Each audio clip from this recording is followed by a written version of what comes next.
টি-20 বিশ্বকাপের high voltage সেমিফাইনালে রুদ্ধশ্বাস জয় ভারতের। মুম্বাইয়ের ওয়াংখেড়ে স্টেডিয়ামে ইংল্যান্ডকে মাত্র 7 রানে হারিয়ে টানা দ্বিতীয়বার ফাইনালে উঠেছে সূর্যকুমার যাদবের দল। রানের পাহাড় গড়েও শেষ পর্যন্ত জয়ের হাসি হাসতে পারেনি ইংল্যান্ড। খেতাব জয়ের লড়াইয়ে সূর্যকুমার যাদবদের সামনে শক্ত প্রতিপক্ষ নিউজিল্যান্ড।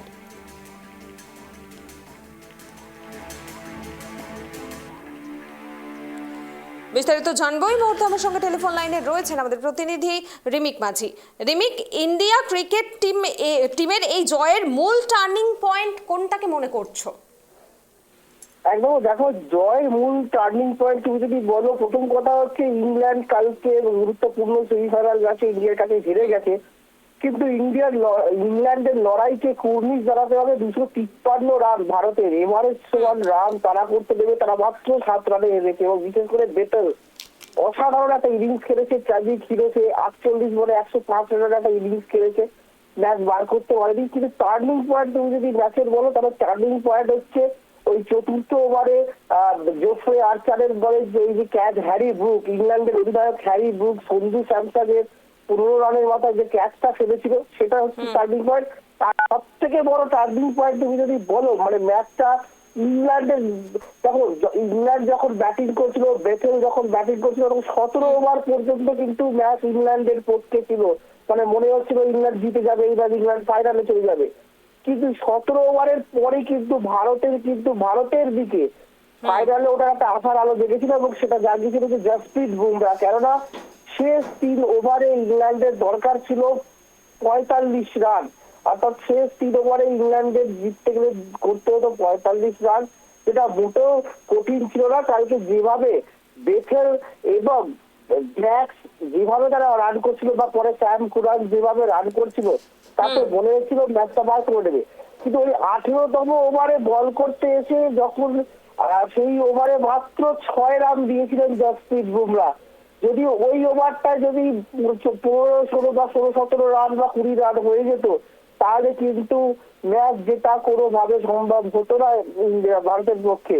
তাই তুমি যদি বলো যে ম্যাচের টার্নিং পয়েন্ট কি, অবশ্যই বলবো ভারত যখন ব্যাটিং করছিল সেই সময় চতুর্থ ওভারে জোফ্রে আর্চারের বলে ইংল্যান্ডের অধিনায়ক হ্যারি ব্রুক যে ক্যাচ মিস করে সঞ্জু স্যামসনের 15 রানে করেছিল তখন সঞ্জু, সেটা যদি মিস না করতো তাহলে সঞ্জু স্যামসন আউট হয়ে গেলে ভারত চাপে পড়ে যেতে পারতো। কিন্তু সঞ্জু স্যামসনের ওই ক্যাচ খেলা মানে ম্যাচ মিস বলে ক্যাচ মিস হয়ে যাওয়া, ক্যাচ মিস হলে ম্যাচ মিস, আমরা একটা প্রবাদ আছে ক্রিকেটে যে ক্যাচ মিস তো ম্যাচ মিস, সেটাই কিন্তু প্রমাণ করে দিল খোদ ইংল্যান্ডের অধিনায়ক।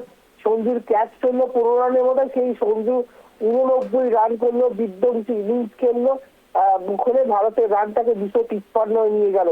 আর উল্টো দিকে তুমি যদি বলো, বোলিংয়ের সময় 18তম ওভারে জসপ্রীত বুমরা মাত্র 6 রান দেওয়াটাই কিন্তু ম্যাচের অন্যতম টার্নিং পয়েন্ট। এই দুটোই কিন্তু ভারতকে প্রায় হারতে বসা ম্যাচ, প্রায় বিদায় দিতে চলা ম্যাচ থেকে কিন্তু ভারত ঘুরে দাঁড়ায় এবং ম্যাচ জিতে এবং ফাইনালে ওঠে, এবং নজির করলো তারা দ্বিতীয়বার টি-20 ওয়ার্ল্ড কাপের ফাইনালে উঠলো ভারত। এবং ভারতের সামনে ঘরের মাটিতে কোনো দেশে চ্যাম্পিয়ন হওয়ারও কিন্তু হাতছানি, সেটা সূর্যকুমার যাদবদের সামনে। সব মিলে কালকে রুদ্ধশ্বাস ম্যাচ হয়েছে ওয়াংখেড়েতে। একদম যাকে ইংল্যান্ডের হয়ে জাকব বেথেল এত রান করেও দলকে জেতাতে পারলেন না। ম্যাচ হাতছাড়া, কোথায় ম্যাচ হাতছাড়া করলো ইংল্যান্ড ক্রিকেট টিম, কি মনে হচ্ছে? দেখো, প্রথমেই যে কথাটা বললাম, গতকালকে বেথেল যে ইনিংসটা খেলেছে, তার এই 105 রানের ইনিংসটা কিন্তু ক্রিকেট ইতিহাসে কিন্তু স্বর্ণাক্ষরে করে লেখা থাকবে। ক্রিকেট ভক্তরা কিন্তু তার এই ইনিংসটাকে কিন্তু সারা জীবন মনে রাখবে, অমরত্ব লাভ করলো তার এই ইনিংসটা। সে ট্র্যাজিক হিরো, ম্যাচটা জেতাতে পারলো না।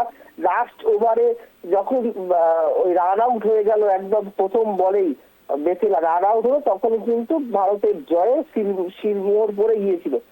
কিন্তু পারলো না কোথায়, পারলো না হচ্ছে ওই যে বললাম প্রথমে ম্যাচের টার্নিং পয়েন্ট, 18তম ওভারটায় জসপ্রীত বুমরা এমন বল করলো, একদম ইয়র্কার লেন্থের বল, ব্লক হলে বল রাখলো, কোনো বাউন্ডারি ওই ওভারটায় হয়নি, মাত্র 6টা রান হলো।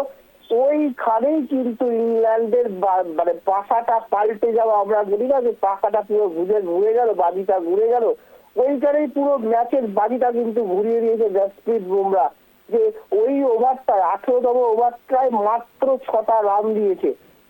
ওইটাই কিন্তু ওই জায়গাটাতেই কিন্তু ইংল্যান্ড পিছিয়ে গেল। এবং অবশ্যই দেখো উইল জ্যাক্সের যে উইকেটটা কালকে পড়েছে, সেই ক্যাচটাও তো অসাধারণ ক্যাচ দিয়েছে। মানে অক্ষর প্যাটেল বাউন্ডারিতে আরদীপ সিং এর বলে একটু বাইরের বলে যখন ব্যাট চালায়, তখন স্কোয়ারের উপরে যখন বলটা যখন 6 হয়ে যাবে বলে মনে হচ্ছিল, সেই সময় দৌড়ে এসে বাজ পাখির মতো বলটা ধরে, অক্ষর প্যাটেল ধরে বলটা সে ছুটে দেয়, কারণ বল ব্যালেন্স রাখতে না পারছিল না বলটা নিয়ে, তাহলে সে বাউন্ডারির ভেতর ঢুকে যেত, 6 হয়ে যেত। ক্যাচটা ধরে বাউন্ডারি 6 বাঁচাতে গিয়ে আউটটাকে নিশ্চিত করতে গিয়ে সে বলটা সামনে দাঁড়ানো শিবম দুবের দিকে ছুটে দেয়, শিবম দুবে ক্যাচটা নেয়। এবং অসাধারণ ক্যাচ এই ক্যাচটা। এবং আরো একটা যে ক্যাচ আজকে গতকালকে অক্ষর প্যাটেল দুটো ক্যাচ দিয়েছে, হ্যারি ব্রুকের ক্যাচটা, যেটা প্রায় 30 গজের বৃত্ত থেকে পেছন দিকে অনেকটা দৌড়ে গিয়ে বলের সঙ্গে দৌড়ে গিয়ে ঝাঁপিয়ে পড়ে ক্যাচ ধরেছে অক্ষর প্যাটেলের। এই দুটো ক্যাচ, পরের ক্যাচটা যদিও শুভম দুবের, কিন্তু আসল ক্যাচটার মালিক তো হচ্ছে অক্ষর প্যাটেল। এই দুটো ক্যাচও কিন্তু অসাধারণ ক্যাচ, এবং শেষে তিলক বর্মার ক্যাচটাও কিন্তু চোখে পড়ার মতো। এই বিষয়গুলো যে ফিল্ডিং নিয়ে, ভারতের ফিল্ডিং নিয়ে এত চিন্তা ছিল কালকে, সেই ফিল্ডিং কিন্তু ভারতকে স্বস্তি দেবে। কিন্তু আবারও বলছি, 8 তারিখ নিউজিল্যান্ডের বিরুদ্ধে আহমেদাবাদে নামবে। 2023 সালে এই আহমেদাবাদে 50 ওভারের ওয়ার্ল্ড কাপের ফাইনালে অস্ট্রেলিয়ার কাছে হেরে গেছিল ভারত। আবারও একটা আহমেদাবাদে একটা ওয়ার্ল্ড কাপের ফাইনালে নামবে ভারত, এবার প্রতিপক্ষ নিউজিল্যান্ড।